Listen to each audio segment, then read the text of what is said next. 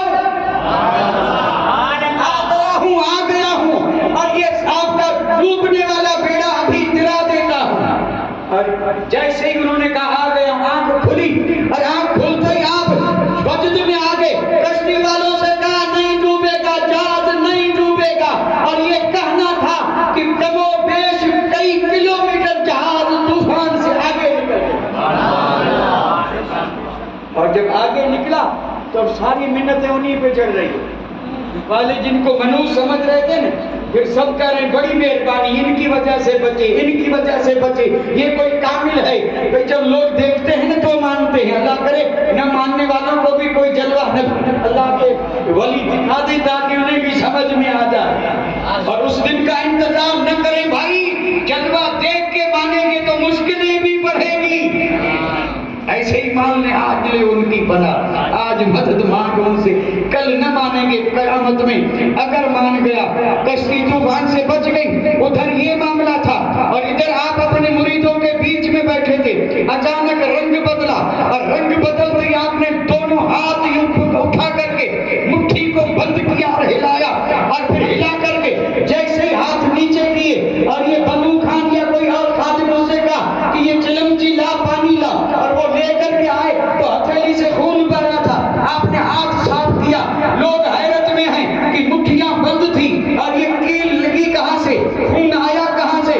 مرید سچے تھے، کہنے لگے آقا ماجرا کیا ہے.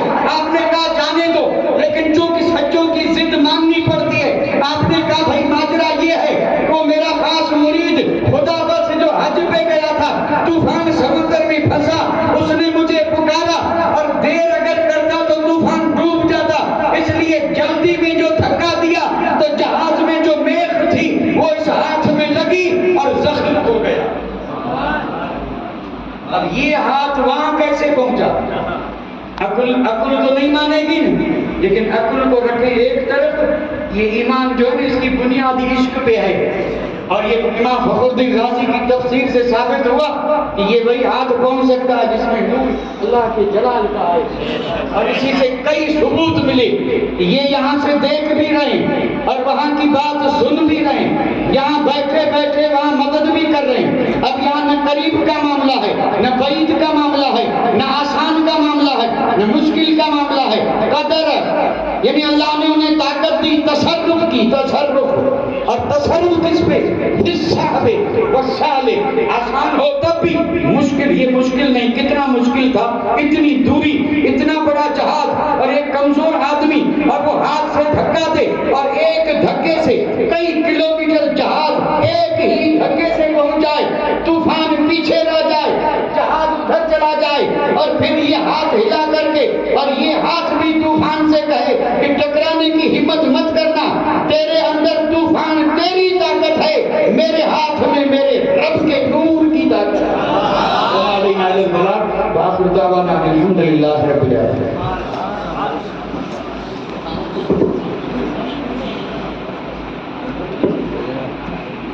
مصطفیٰ